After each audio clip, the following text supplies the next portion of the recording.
نبي الكريم وعلى آله الأمجاد الكرام.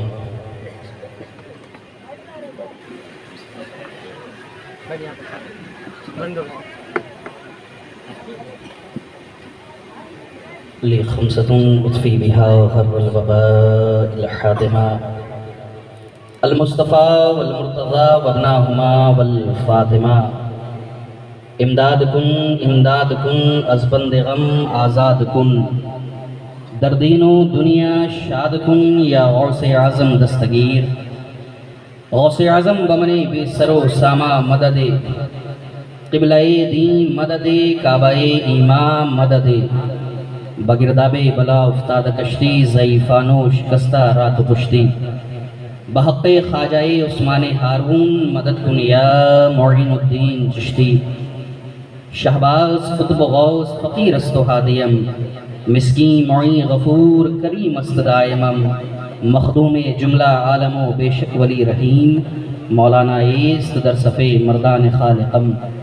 اغثنی وامددنی فی قضاء حاجتی یا مولوی علمانوی سیدنا شہباز محمد شین اللہ. اقضا حاجتی اقضا حاجتی اقضا حاجتی برضاء سرمدی بحق لا الہ الا اللہ محمد رسول اللہ صلی اللہ تعالی علیہ وسلم.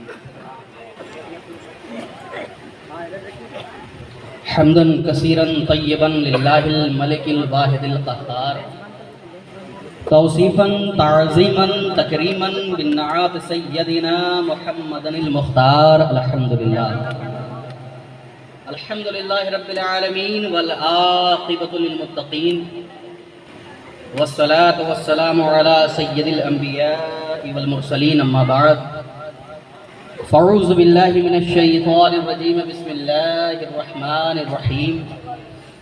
یا ایہا الذین آمنوا قوا انفسکم و اہلیکم نارا. آمنت باللہ صدق اللہ مولانا العظیم وبلغنا رسولہ النبی الامین الکریم، ونحن على ذلك ما قال ربنا لا من الشاہدین والشاکرین والحمد للہ رب العالمین. باوقار علماء ملت اسلامیہ، شعراء بارگاہ نبویہ، حاضرین و سامعین، السلام علیکم ورحمۃ اللہ وبرکاتہ. یہ سلام کا جواب مجھے جواب دے رہا ہے کہ مجھے کتنی دیر بولنا ہے.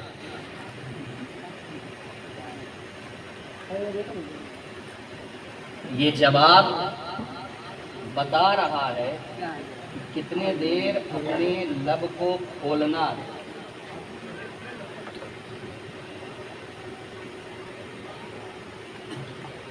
ابھی میرے آنے سے قبل نقیب اجلاس حافظ و قاری ذیشان برکاتی صاحب لمبی چوڑی میری تعریف کر رہے تھے، اور یہ نقیبوں کا کام ہے دل کا تاڑ گڑے کا پہاڑ بنانا. یہ مجبور ہیں، یہ ان کی یہ عقیدت میں تھا، عقیدت ہے. یہ عقیدت ہے، مگر یہ آپ کی مجبوری ہے، میں جانتا ہوں. مگر میں وہ انسان ہوں کہ اپنی تعریف اپنے منہ پہ نہیں سنتا، میں اپنے نانا جان کی سنت پہ عمل کرتا ہوں. جو منہ پہ تعریف کرے اس کے منہ میں کیا پوچھنے کے لیے کہا گیا ہے معلوم ہے.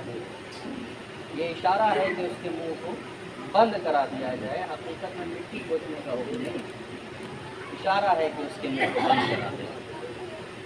رہی بات خطابت کی، تو 2 یا 2.5 سال کے بعد میں آج پھر اس جگہ پہ آیا ہوں. کلکتہ ویسے میرا آنا جانا ہوتا رہتا ہے، مگر اس مٹیا برج میں غالباً 2.5 سال کے بعد آیا ہوں.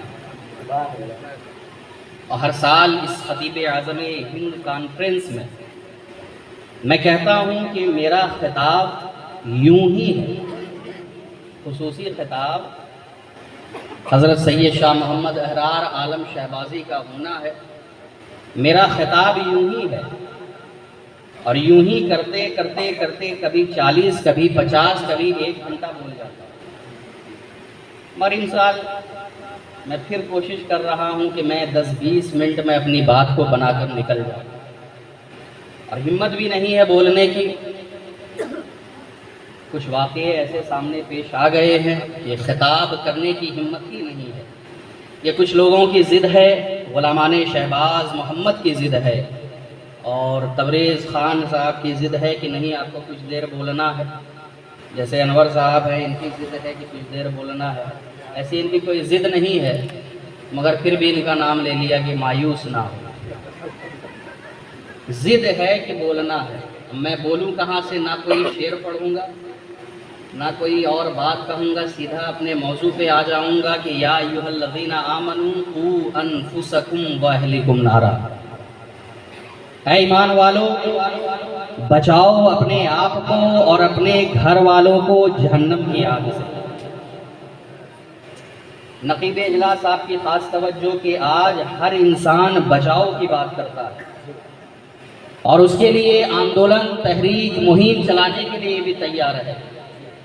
کوئی ملک بچانے کی تحریک چلا رہا ہے تو کوئی اصول و آئین، کوئی دستور و قوانین کی حفاظت کے لیے تحریک چلا رہا ہے، کوئی مال بچانے کی بات کر رہا ہے تو کوئی تجارت کو خسارہ سے نجات دلانے کی کوشش کر رہا ہے، کوئی اپنی بات بچا رہا ہے تو کوئی اپنی ذات کا تحفظ تلاش کر رہا ہے، کوئی عزت بچا رہا ہے تو کوئی شہرت، کوئی دولت بچا رہا ہے تو کوئی شان و شوکت، کوئی رواداری کو بچا رہا ہے تو کوئی رشتہ داری کو بچانے کی بات کر رہا ہے۔ مطلب یہ ہوا کہ کوئی انسان کہتا ہے کہ دولت بچاؤ، کوئی کہتا ہے عزت بچاؤ، کوئی کہتا ہے شہرت بچاؤ، کوئی کہتا ہے ملک بچاؤ، کوئی کہتا ہے آئین بچاؤ، کوئی کہتا ہے دستور بچاؤ۔ فقیر شہبازی کہنا چاہتا ہے کہ یہ وہ چیزیں ہیں جنہیں بچانے کی بات انسان کر رہا ہے، جس کی حفاظت کے لیے آدمی کوشش کر رہا ہے، مگر آؤ ذرا دیکھیں کہ ہمارا رب ہمیں کس چیز سے اپنے آپ کو بچانے کا حکم دے رہا ہے۔ تو ہمارا رب فرما رہا ہے اے ایمان والو بچاؤ اپنے آپ کو اور اپنے گھر والوں کو جہنم کی آگ سے۔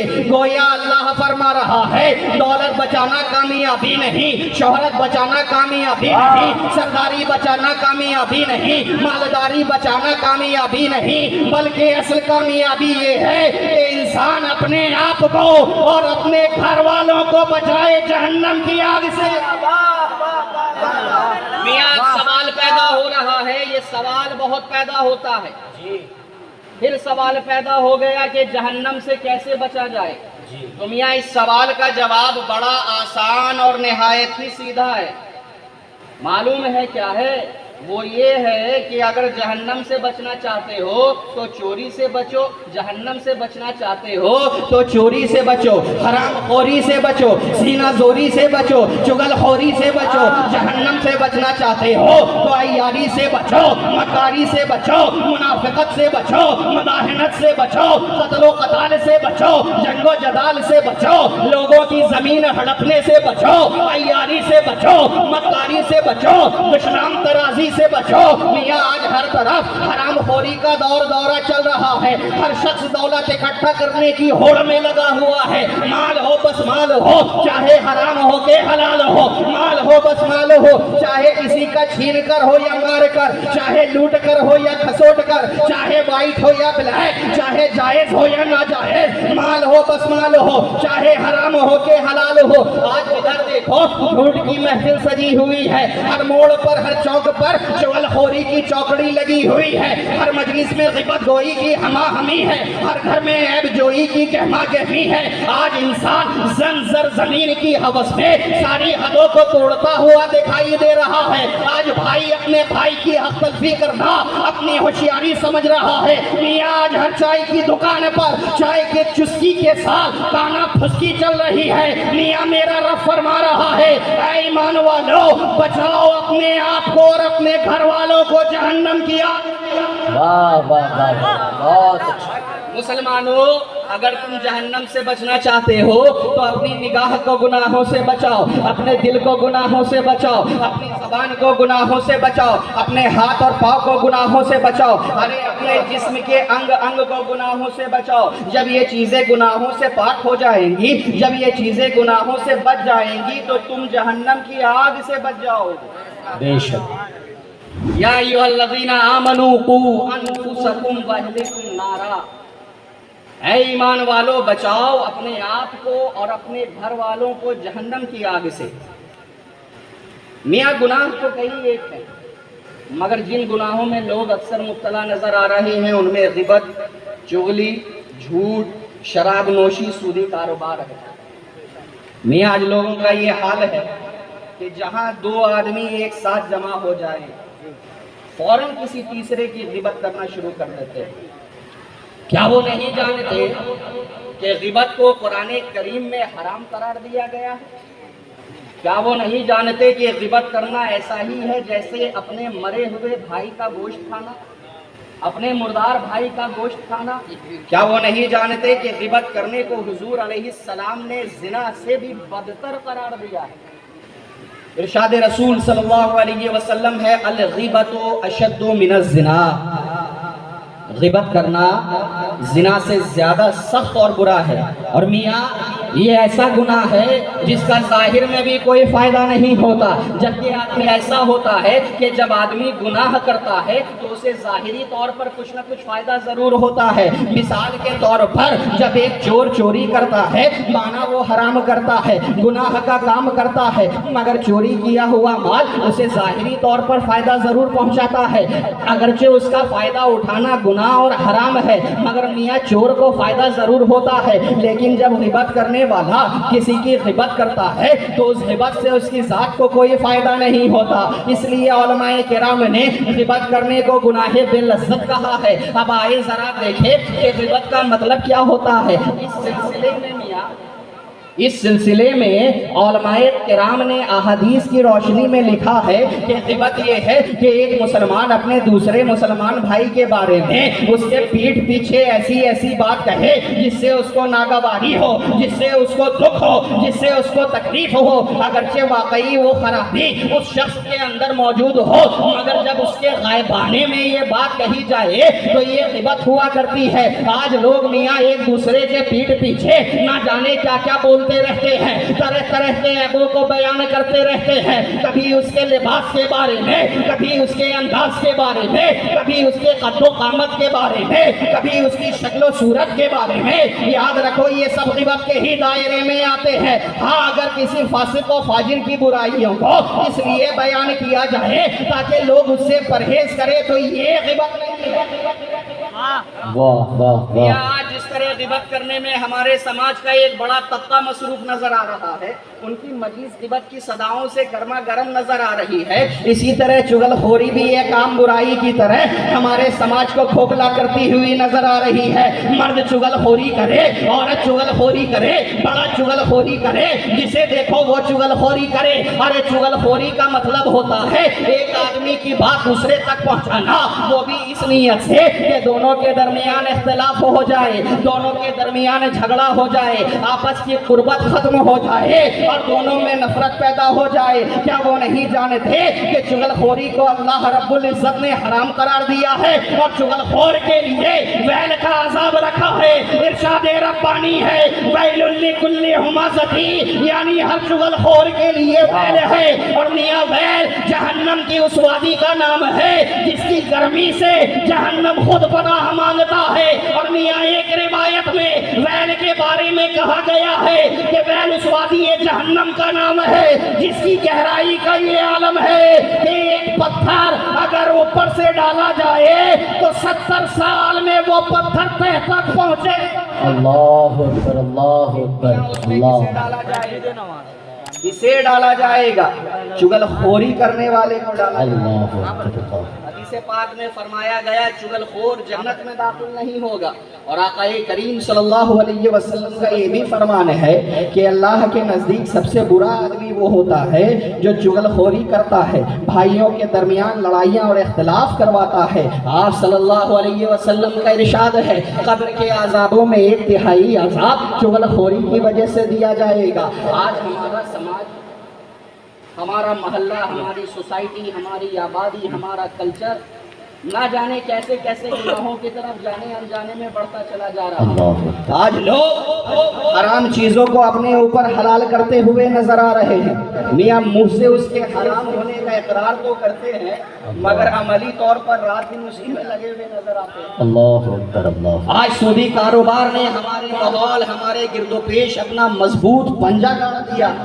میاں آج لوگ خوبصورت ناموں کے ساتھ سود خوری کر رہے ہیں، کوئی کمیٹی کے نام پر، کوئی کمپنی کے نام پر، کوئی پروفٹ کے نام پر، کوئی نفع کے نام پر، کوئی بزنس کے نام پر۔ اگر علماء کی جماعت انہیں ہدایت دینا چاہتی ہے اور اس سود خوری کے لعنت سے منع کرتی ہے تو یہ لوگ اس جماعت سے کٹ جاتے ہیں اور سود خوری کے ساتھ سڑ جاتے ہیں۔ میاں ہم نے یہی دیکھا ہے، جو لوگ خانقاہ سے کٹ گئے، جو لوگ خانقاہ سے کٹ گئے وہ راہ ہدایت سے ہٹ گئے، اور جو لوگ علماء ربانی سے کٹے وہ حرام خوری سے سٹے۔ اس لیے لوگوں، اگر تم حرام خوری سے بچنا چاہتے ہو تو خانقاہوں سے سٹو، اگر تم گناہوں سے بچنا چاہتے ہو تو علماء ربانی کی صحبت میں رہو، اس لیے کہ صحبت صالح تورا سالے گناہ، صحبت تالے تورا تالے گناہ۔ نعرے تکبیر، نعرے رسالت، نعرے حیدری، خانقاہ شہبازیہ، خانقاہ اہل سنت، جشن خطیب اعظم ہند، حضور صاحب سجادہ، حضور شاہکار ملت۔ میاں اگر آج کے سماج اور آج کی آبادی کا اگر جائزہ لیا جائے، امام صاحب یہ سچ ہے، اسی لیے یہ جملہ کڑوا لگے گا، اگر آج کی آبادی کا جائزہ لیا جائے تو کہیں زنا کاری ہے تو کہیں بدکاری، کہیں سود خوری ہے تو کہیں سینہ زوری، کہیں حرام کاری ہے تو کہیں حرام خوری، کہیں عیاری ہے تو کہیں مکاری، کہیں امانت میں خیانت ہے تو کہیں جھوٹ کی مارا ماری، کہیں دماغ کی شرارت ہے تو کہیں دل کی شقاوت، کہیں جسم کی عریانیت ہے تو کہیں نفس کی خباثت، کہیں بدنگاہی ہے تو کہیں بے حیائی، کہیں محرمات سے اختلاط ہے تو کہیں بے پردہ ملاقات، کہیں شیطانی وسوسہ ہے تو کہیں نفسانی خواہشات۔ یہ سارے آفات و بلیات، یہ بدعت و خرافات جو انسانی آبادی کو گھن کے طرح کھائے جا رہی ہے، آخر اس کی وجہ کیا ہے؟ اس کا سبب کیا ہے؟ اس کا ریزن کیا ہے؟ تو اس کی سب سے بڑی وجہ میرے ناقص علم و فہم کے مطابق یہ ہے کہ انسان کا تصور آخرت آج کمزور ہو گیا ہے۔ وہ اس بات کو بھول چکا ہے کہ مجھے مرنا ہے، مجھے رب کے پاس جانا ہے، مجھے حساب و کتاب دینا ہے۔ وہ کہنے کو تو یہ کہتا ہے کہ خدا مجھے دیکھ رہا ہے، لیکن اس کا یہ عقیدہ، یہ تصور مندی پڑ گیا۔ یہی وجہ تو ہے کبھی چوری کرتا ہوا دکھائی دے رہا ہے تو کبھی سینہ زوری، کبھی سودخوری نظام کو اپناتے ہوئے نظر آ رہا ہے تو کبھی محرمات کے ساتھ بدنگاہی کرتے ہوئے دکھائی دے رہا ہے۔ میاں آدمی جرم و جنایت کرنے سے اسی وقت ڈرتا ہے جب یہ سوچے سمجھے کہ کوئی پاورفل ہے، کوئی طاقت و قوت والا ہے جو ہمیں سزا دے سکتا ہے، مجھ سے باز پرس کر سکتا ہے۔ ارے آپ دیکھو نا پیارے، ایک کرمنل ہے مگر جب سامنے قانون کا رکھوالا موجود رہتا ہے، پولیس والا موجود رہتا ہے تو پھر وہ کرائم کرنے سے رکا رہتا ہے۔ ارے کرنا تو دور کی بات ہے، اس کی طرف دیکھنے کی ہمت بھی نہیں کرتا۔ میاں میں پوچھنا چاہتا ہوں، یہ تو کرمنل ہے، اس کا پیشہ تو کرائم کرنا ہے، اس کا کام تو ظلم کرنا ہے، اس کا کام تو لوگوں کی عزت کو تار تار کرنا ہے، اس کا کام تو لوگوں کا مال چھیننا ہے، اس وقت یہ کیوں رک گیا، اس کے ہاتھ کرائم کی طرف کیوں نہیں بڑھ رہے ہیں؟ تو اس کا یہی جواب ہوگا جو کہ قانون کا رکھوالا سامنے ہے، اسے دیکھ رہا ہے، اسے جیل کی سلاخوں کے پیچھے ڈال سکتا ہے۔ تو میاں جب ایک کرمنل پولیس والے کو دیکھ کر کرائم سے باز رہتا ہے تو مجھے بتاؤ کہ جب انسان گناہ کرتا ہے تو خدا اسے دیکھتا ہے کہ نہیں؟ جب انسان کسی پہ ظلم و ستم کرتا ہے تو خدا اسے دیکھتا ہے کہ نہیں؟ جب رات کی تاریکی اور تنہائی میں زناکاری کرتا ہے تو خدا اسے دیکھتا ہے کہ بے شک بے شک بے شک ہے کہ نہیں؟ تو میاں اس سوال کے جواب میں ہر شخص یہی کہے گا بے شک خدا دیکھ رہا ہے۔ تو میرے بھائی جب ایک کرمنل پولیس والے کو دیکھ کر کرائم سے باز رہتا ہے تو انسان کم از کم اتنا ہی اپنے رب سے ڈر جائے جتنا کہ مجرم اپنے ظاہری سزا دینے والوں سے ڈر رہا ہے۔ تو یقیناً آدمی گناہ سے، خطا سے، جرم سے، ظلم سے، زیادتی سے، عیاری سے، مکاری سے اور حرام خوری سے بچ سکتا ہے۔ بے شک بے شک بے شک، واہ یاد رکھو، بہت اچھا پیغام۔ یاد رکھو جب خدا کا خوف اور اس کا ڈر انسان کے ذہن و فکر میں سما جاتا ہے تو انسان ہر چھوٹے بڑے گناہ سے خود کو محفوظ کر لیتا ہے۔ بے شک اور اگر کبھی بھولے سے کر بھی لیتا ہے تو اس خوف کی وجہ سے وہ توبہ کر کے اپنے آپ کو پاک و صاف کر لیتا ہے۔ بے شک جب انسان اس بات کو دل سے مان لے گا، جان لے گا کہ مجھے خدا کے پاس جانا ہے، مجھے خدا کے پاس، خدا کے پاس جانا ہے، اپنا چہرہ دکھانا ہے۔ جب انسان اس بات کو دل سے مان لے گا کہ مجھے خدا کے پاس جانا ہے تو وہ پھر برائی کے پاس نہیں جائے گا، ریاکاری کے پاس نہیں جائے گا، حرام خوری کے پاس نہیں جائے گا، دجل کے پاس نہیں جائے گا، فریب کے پاس نہیں جائے گا۔ میاں آخری بات کہہ دو کہ جب انسان اس بات کو دل سے مان لے گا کہ خدا کے پاس جانا ہے تو وہاں نہیں جائے گا جہاں سے خدا نے منع کیا ہے، اور وہاں سے غائب نہیں ہوگا جہاں جانے کا حکم اللہ نے دیا ہے۔ نعرے تکبیر، نعرے رسالت، نعرے حیدری، جشن خطیب اعظم ہند خانقاہ شہبازیہ حضور شاہکار ملت۔ میرے بھائی جو بندہ خدا سے ڈرتا ہے اور اس کی ڈر کی وجہ سے کسی گناہ کو چھوڑ دیتا ہے تو اللہ رب العزت نہ صرف اس بندے کے گناہ کو معاف کر دیتا ہے بلکہ اپنی رحمت کاملہ سے اس کے لیے سلامتی کا پیغام بھی بھیج دیتا ہے۔ جیسا کہ موسیٰ علیہ السلام کے زمانے میں ایک تاجر نے خدا کی خوف کی وجہ سے ایک گناہ چھوڑا تو حضرت موسیٰ کے ذریعے کہلا بھیجا کہ میرے فلاں بندے کو جا کر سلام کہو اور اسے کہہ دو کہ میں نے اس کے تمام گناہوں کو معاف کر دیا ہے۔ میرے خوف سے ایک گناہ چھوڑنے کی وجہ سے پتا چلا جب بندہ خوف خدا اور خشیت الہی سے خود کو آراستہ کر لیتا ہے تو اللہ اس بندے کے سارے گناہ کو معاف کر دیتا ہے۔ اس لیے ہم گناہگاروں کو چاہیے کہ ہم اپنے اندر خوف خدا کو پیدا کریں، اور میاں جب یہ ہوگا تو آخرت کا تصور بھی مضبوط سے مضبوط ہوتا چلا جائے گا۔ واہ واہ واہ واہ واہ۔ میاں حضرت عمر جو خلیفہ ثانی ہیں ان کی عظمت کا یہ عالم کہ حضور فرمائیں کہ اگر میرے بعد کوئی نبی ہوتا تو عمر ہوتا۔ بے شک، ارے جس عمر کی روحانی طاقت کا یہ عالم کہ جس راستے سے گزرتے تو شیطان اپنا راستہ بدل لیتا تھا۔ اتنے بڑے بڑے فضائل و کمالات کے مالک ہیں مگر خوف خدا اور خشیت الہی کا یہ عالم کہ روتے روتے آپ کے چہرے مبارک پہ آنسو بہنے کے نشان پڑ گئے تھے۔ قرآن پاک کی آیت کو سن کر آپ پہ ہوش ہو جاتے تھے۔ کبھی آپ ایک تنکا اٹھا کر کہتے کہ کاش میں ایک تنکا ہوتا، کوئی قابل ذکر نہ ہوتا۔ کبھی آپ فرماتے کہ کاش میری ماں نے مجھے نہ جنا ہوتا۔ اللہ اکبر اللہ اکبر۔ حضرات محترم پیران پیر روشن ضمیر سید غوث اعظم دستگیر سبحان اللہ، بارگاہ الہی میں کہتے ہیں میرے خدا تو مجھے بخش دے ورنہ روز محشر مجھے نابینا اٹھانا۔ ارے تو بڑی ذات ہے، تیرے بندوں کا بھی سامنا نہیں کر پاؤں گا۔ میاں خیال رہے یہ وہ اللہ والے ہیں جن کی صبح خدا خدا بولے، جن کی شام خدا خدا بولے، جن کی خلوت خدا خدا بولے، جن کی جلوت خدا خدا بولے، جن کی فضل خدا خدا بولے، جن کی رضو خدا خدا بولے، جن کا اٹھنا خدا خدا بولے، جن کا بیٹھنا خدا خدا بولے۔ میاں یہ وہ ہستیاں ہیں جن کا نعرہ مستانہ لا الہ الا ہو وحدہ لا شریک لہ، جن کی تسلیم و رضا کا یہ عالم کہ مرضی مولا عظم مولا۔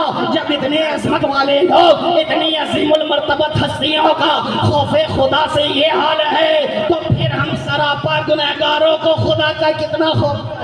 بے شک بہت حق ہے، حق ہے، حق ہے، واہ واہ۔ سراپا گنہگاروں کو خدا کا کتنا خوف ہونا چاہیے۔ میاں ایک مرتبہ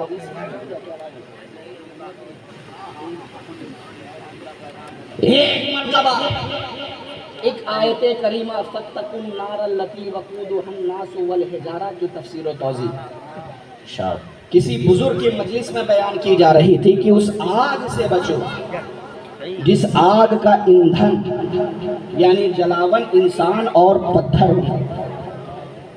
اس آگ سے بچو جس آگ کا ایندھن یعنی جلاون انسان اور پتھر ہوں گے۔ تو میاں ایک 10 سالہ بچہ جو اس مجلس میں موجود تھا وہ وہاں سے نکلا اور جنگل کی طرف چلا گیا۔ بہت تلاش کرنے کے بعد جب وہ بچہ ملا، لوگوں نے پوچھا تم کیوں بھاگ گئے تھے؟ اس نے کہا خوف خدا کی وجہ سے۔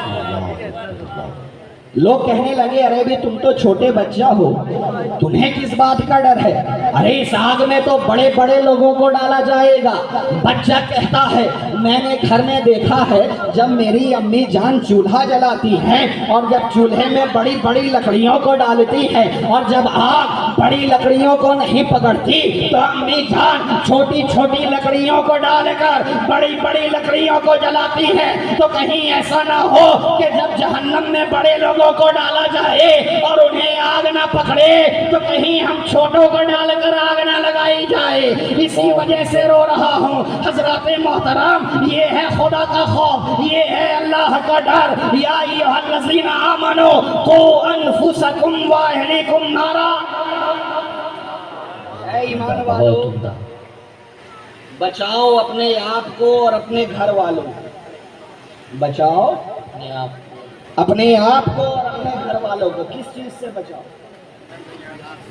ہلاکت سے بچاؤ، آفت سے بچاؤ، مصیبت سے بچاؤ، درد سے بچاؤ، کرب سے بچاؤ، وزارت کے چھن جانے سے بچاؤ، کنویں میں گر جانے سے بچاؤ، تجارت میں نقصان سے بچاؤ۔ کس چیز سے بچاؤ؟ کس چیز سے بچاؤ؟ تو رب نے کہا آگ سے بچاؤ، آگ سے۔ اور خیال رہے میاں یہ آگ دنیا کی آگ نہیں بلکہ جہنم کی آگ ہے۔ ارے دنیا اور جہنم کی آگ میں زمین و آسمان کا فرق ہے۔ میاں مانتا ہوں دنیا کی آگ بھی بڑی طاقتور ہے کہ اگر ایک چنگاری کسی مکان کو پکڑ لے تو آس پاس کے تمام مکانات و دکانات خاک کی ڈھیر اور راکھ کے ملبے میں تبدیل ہو جائے، مگر پھر بھی جہنم کی آگ کے سامنے اس آگ کی کوئی حقیقت نہیں ہے، کوئی حیثیت نہیں ہے، کیونکہ جہنم کی آگ 1000 سال بھڑکائی گئی تو وہ سفید ہو گئی، پھر 1000 سال بھڑکائی گئی تو وہ سرخ ہو گئی، پھر 1000 سال بھڑکائی گئی تو وہ کالی ہو گئی۔ اب جہنم کی آگ بالکل کالی ہے، کالی، جس میں روشنی کا کوئی نام و نشان نہیں ہے۔ اللہ اکبر، اس کی تپش و تمازت کا یہ عالم ہے کہ جہنم خود اللہ سے شاکی ہوا کہ مولا اس آگ سے بڑی گرمی ہو رہی ہے۔ اللہ تو اللہ پاک نے جہنم کو 2 سانس لینے کی اجازت دی، اور دنیا میں گرمی کی شدت جہنم کے سانس لینے سے ہی ہوتی ہے۔ یہ میں نہیں کہہ رہا ہوں، حدیث پاک میں ہے فَإِنَّ شِدَّةَ الْحَرِّ مِنْ فَيْحِ جَهَنَّمَ، یعنی دنیا میں گرمی کی شدت جہنم کے سانس لینے کی وجہ سے ہوتی ہے۔ اسی بھیانک آگ سے ہمارا پروردگار ہمیں بچنے کا حکم دیتے ہوئے اپنے گھر والوں کو بچانے کا فرمان سن رہا ہے۔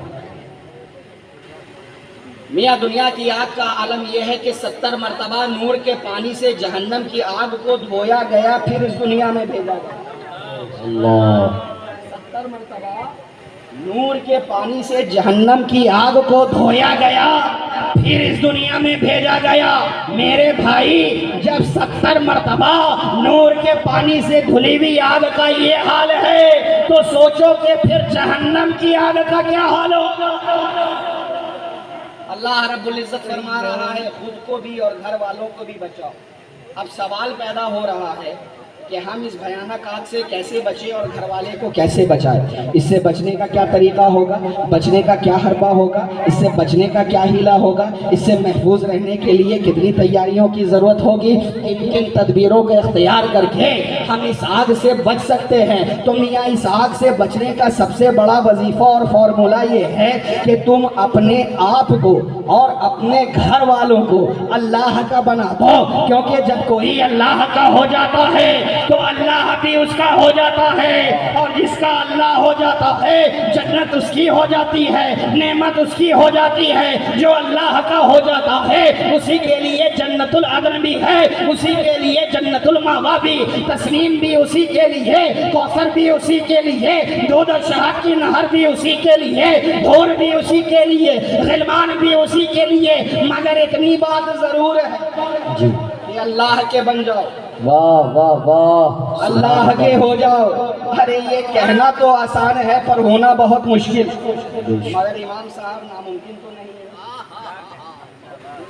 ناممکن تو نہیں ہے، اس لیے کہ اللہ کا بننے کے لیے اپنی انا کو فنا کرنا ہوگا، اللہ کا بننے کے لیے اپنے کبر کو دور کرنا ہوگا، اللہ کا بننے کے لیے اپنی نفرت کو کچلنا ہوگا، خود پسندی سے کنارہ کش ہونا پڑے گا، خود سرائی سے علیحدہ ہونا پڑے گا۔ اللہ کا بننے کے لیے برائیوں سے دور ہونا پڑے گا، بے حیائیوں سے دور ہونا پڑے گا، اپنے جسم کے ہر انگ کو احکام خدا بندی کا پابند بنانا ہوگا، یعنی آنکھ وہی دیکھے جو چاہے، کان وہی سنے جو چاہے، زبان وہی بولے جو چاہے، ہاتھ وہی پکڑے جو چاہے۔ ایسا کرنے والا بندہ یقیناً اللہ کا ہو جاتا ہے، اور یہ کہنے کا صحیح معنوں میں حقدار ہو جاتا ہے کہ دنیا میں ہو، دنیا کا طلبگار نہیں ہو، بازار سے گزرا ہو، خریدار نہیں۔ نعرے تکبیر، نعرے رسالت، نعرے حیدری، جشن خطیب اعظم ہند، خانقاہ شہبازیہ، حضور صاحب سجادہ، حضور شاہکار ملت۔ اے ایمان والو، بچاؤ اپنے آپ کو اور اپنے گھر والوں کو جہنم کی آگ سے۔ آج ہمارے سماج کے کلمہ گو افراد، مسلم کہلانے والے، مسلم لکھنے والے، مسلم لکھانے والے، اپنے آپ کو مسلمان بتانے والے، دنیا کی نظروں میں مسلمان کہلانے والے، ان کا حال یہ ہے کہ جب انہیں کوئی جہنم سے بچنے بچانے کے بارے میں کچھ کہتا ہے تو وہ کھلے لفظوں میں ڈھٹائی کے ساتھ کہہ دیتے ہیں دیکھا جائے گا، جہنم میں ہی تو ڈالے جائیں گے، ارے ہم تو جہنمی ہیں، جہنمی، ہم تو جہنم میں ہی جائیں گے، دیکھا جائے گا۔ میں ان سے کہنا چاہتا ہوں کیا دیکھنا چاہتے ہو؟ کیا دیکھ لوگے؟ کیا دیکھنا چاہتے ہو؟ جہنم کی آگ کو دیکھ لوگے؟ جہنم کی تپش کو دیکھ لوگے؟ جہنم کی حرارت کو دیکھ لوگے؟ جہنم کی ہولناکیاں دیکھ لوگے؟ جہنم کی وادیوں کو دیکھ لوگے؟ جہنم کی گھاٹیوں کو دیکھ لوگے؟ ارے نادانو، تم کیا دیکھ سکو گے؟ تم کیا اس کے عذاب کا مشاہدہ کر سکو گے؟ اللہ نے جسے تمام فرشتوں کا سردار بنایا، جو مکین سدرۃ المنتہا ہیں، تمام نبیوں کے دیدار سے مشرف ہونے والے ہیں، جس کے 6000 پر ہے اور ہر پر کی لمبائی زمین و آسمان کے برابر ہے، یعنی جبریل امین ہے، ایک مرتبہ حضور علیہ السلام کے سامنے جہنم کی آگ کا تذکرہ کرتے ہوئے عرض کرتے ہیں قسم ہے اس ذات کی جس نے آپ کو سچا رسول بنا کر بھیجا، اگر سوئی کے ناکے کے برابر جہنم کی آگ کو دنیا کی طرف کھول دیا جائے تو تمام زمین والے فنا ہو جائیں گے، تمام زمین والے فنا ہو جائیں گے، جل کر خاکستر ہو جائیں گے، راکھ اور خاک کی ڈھیر میں تبدیل ہو جائیں گے۔ اگر دنیا والے جہنم میں عذاب دینے والے فرشتوں میں سے کسی ایک کی صورت دیکھ لیں تو مارے دہشت کے سب ہلاک ہو جائیں گے۔ قسم ہے اس ذات کی جس نے آپ کو حق کے ساتھ بھیجا، اگر جہنم کی زنجیروں کا ایک حلقہ دنیا کے پہاڑوں پر رکھ دیا جائے تو پہاڑ ریزہ ریزہ ہو جائے، کیا دیکھ پاؤ گے؟ کیا برداشت کر سکو گے اس سختی کو؟ اور میاں اس جہنم میں ایک وادی ایسی ہے کہ ایک دن میں ایک مرتبہ نہیں، 2 مرتبہ نہیں، 4 مرتبہ نہیں، بلکہ ایک دن میں 400 مرتبہ جہنم اس سے پناہ مانگتا ہے۔ کیا دیکھ پاؤ گے؟ کیا برداشت کر سکو گے؟ اور دیکھنا چاہتے ہو، اور دیکھنا چاہتے ہو تو دیکھو، یہ ہے جہنم، اس میں 70,000 وادیاں، ہر وادی میں 70 گھاٹیاں، ہر گھاٹی میں 70,000 سوراخ، اور ہر سوراخ میں ایک سانپ ہے جو اس میں جانے والے کو ڈستا رہے گا۔ اور دیکھنا چاہتے ہو تو دیکھو، یہ ہے جہنم، اس میں 70,000 وادیاں، ہر وادی میں 70,000 گھاٹیاں، ہر گھاٹی میں 70,000 گھر، ہر گھر میں 70,000 مکان، ہر مکان میں 70,000 کنویں، ہر کنویں میں 70,000 اژدہے، ہر اژدہے کی باچھوں میں 70,000 بچھو۔ اور دیکھنا چاہتے ہو تو دیکھو، یہ ہے جہنم، جس کی گہرائی کا یہ عالم کہ ایک پتھر اگر اوپر سے ڈالا جائے تو 70 سال میں وہ پتھر تہ تک پہنچے۔ اور دیکھنا چاہتے ہو تو دیکھو، یہ ہے جہنم، جس کی زنجیروں کا ایک حلقہ دنیا کے پہاڑوں پر ڈال دیا جائے تو پہاڑ ریزہ ریزہ ہو جائے۔ ارے نادانو، یہ جہنم تو ہولناک اور حرارت والی جگہ ہے، یہ جہنم تو ہولناک اور حرارت والی جگہ ہے جس سے جہنم خود پناہ مانگتا ہے۔ جب جہنم اس آگ سے پناہ مانگے تو انسان کو کتنی پناہ مانگنی چاہیے؟ اس لیے اے ایمان والو، بچاؤ اپنے آپ کو اور اپنے گھر والے کو۔ پھر سوال پیدا ہو رہا ہے، کیسے بچائیں؟ تو جواب سنو، خود کو اللہ کا اطاعت گزار بناؤ، خود کو جہنم سے بچاؤ، رسول کے فرما بردار بنو، خود کو جہنم سے بچاؤ، بزرگان دین کے تابع دار بنو، خود کو جہنم سے بچاؤ، اہل بیت کا دامن ایمانداری کے ساتھ، مضبوطی کے ساتھ، مکمل وفاداری کے ساتھ تھام لو اور خود کو جہنم سے بچاؤ، کیونکہ میرے نبی کا فرمان ہے، مثل اہل بیتی کسفینۃ نوح من رکبھا نجا من تخلف عنہا غرق۔ سبحان اللہ، نعرے تکبیر، نعرے رسالت، نعرے حیدری، جشن خطیب اعظم۔ میرے اہل بیت کی مثال، میرے اہل بیت کی مثال نوح علیہ السلام کی کشتی کی طرح ہے، جو اس پہ سوار ہو گیا وہ نجات پا گیا، اور جو اس پہ سوار نہ ہوا وہ ہلاک ہو گیا۔ تو اگر چاہتے ہو نجات پانا، اگر چاہتے ہو جنت میں جانا، اگر چاہتے ہو وہاں اپنا گھر بنانا، تو سنو، کسی کی محبت رکھو یا نہ رکھو، حسنین کریمین کی محبت اپنے دل میں رکھو، کسی کی محبت رکھو یا نہ رکھو، فاطمۃ الزہرا سلام اللہ علیہا کی محبت اپنے دل میں رکھو، ارے کسی کی محبت رکھو یا نہ رکھو، جمیع اہل بیت رسول اللہ کی محبت اپنے دل میں رکھو۔ نعرے تکبیر، نعرے رسالت، نعرے حیدری، جشن خطیب اعظم ہند، خانقاہ شہبازیہ، حضور صاحب سجادہ، حضور شاہکار ملت۔ کیونکہ میاں انسان دنیا میں جس سے محبت رکھتا ہے جنت میں اسی کے ساتھ رہتا ہے۔ انسان دنیا میں جس سے محبت رکھتا ہے جنت میں اسی کے ساتھ رہتا ہے۔ ارے مولا علی سے محبت رکھو، کیونکہ کوثر کا جام مولا علی کے ہاتھوں سے پلایا جائے گا۔ فاطمۃ الزہرا سے محبت رکھو، کیونکہ وہی جنتی عورتوں کی سردار ہے۔ حسن و حسین سے محبت رکھو، کیونکہ وہی جنتی نوجوانوں کے سردار ہیں۔ واہ واہ واہ واہ واہ واہ، ماشاء اللہ ماشاء اللہ، واہ۔ حضرات، دوزخ اور جہنم بڑا آسان لفظ ہے، نہ بولنے میں کوئی دشواری، نہ لکھنے میں کوئی دشواری، نہ سننے میں کوئی دشواری۔ دیکھیے، دوزخ بھی 4 حرفوں سے بنا ہے اور جہنم بھی 4 حرفوں سے بنا ہے۔ مگر یہ 4 حرف سے بننے والا لفظ اس مکان کا نام ہے جس کا حال یہ ہے کہ وہاں جانے والا چاروں طرف سے لاچار اور ہر جانب سے نامراد ہو جاتا ہے، کیونکہ وہاں جانے والا جس حرف کی طرف سے جاتا ہے آگ کا سامنا ہوتا ہے۔ جیم کی طرف سے آگ کا سامنا، ہا کی طرف سے آگ کا سامنا، نون کی طرف سے آگ کا سامنا، میم کی طرف سے آگ کا سامنا۔ دوزخ میں جانے والا جب دال کی طرف سے جاتا ہے تو دال بھی آگ کے ساتھ استقبال کرتا ہے، واو بھی آگ کے ساتھ استقبال کرتا ہے، زا بھی آگ کے ساتھ ویلکم کہتا ہے، اور خا بھی آگ کے ساتھ سواگتم کہتا ہے۔ میاں دوزخیوں کو عذاب دینے پر جو فرشتے مقرر ہیں نا، وہ اندھے اور بہرے ہیں۔ کیا بات، اللہ اندھے اور بہرے بھی، نہ ان کی تکلیف کو دیکھتے ہیں نہ ہی ان کی پکار کو سنتے ہیں۔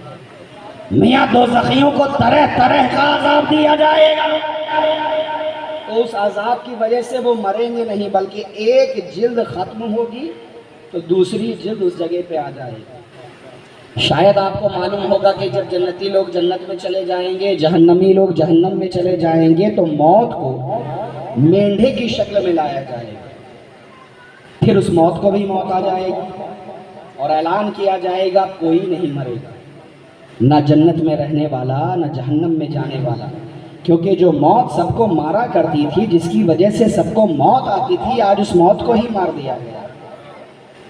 صاف مطلب یہی ہوا کہ اہل جنت جنت کی نعمتوں اور عیش و آرام کے ساتھ ہمیشہ جنت میں زندہ رہیں گے، اور اہل دوزخ عذاب و سزا کے ساتھ ہمیشہ جہنم میں زندہ رہیں گے، اس لیے کہ دونوں گھر دائمی والا مکان ہے، اس کے رہنے والے کو خالدین فیہا کہا گیا۔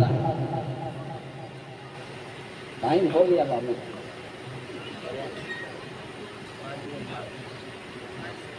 کتنے میں 5 منٹ اب بخش دیجیے۔ آخری بات عرض کر کے اپنی جگہ پہ بیٹھ جاؤں کہ جہنم سے کیسے بچے، تو اس سلسلے میں فقیر عرض کرنا چاہتا ہے کہ انسان نماز پڑھے جہنم سے بچے، روزہ رکھے جہنم سے بچے، حج کرے جہنم سے بچے، زکات دے جہنم سے بچے، ماں باپ کی عزت کرے جہنم سے بچے، استاد کی اطاعت کرے جہنم سے بچے، فرائض کو ادا کرے جہنم سے بچے، واجبات کو بجا لائے جہنم سے بچے۔ میاں یہ وہ تمام اعمال ہے جن کے ذریعے آدمی اپنے آپ کو جہنم سے بچا سکتا ہے۔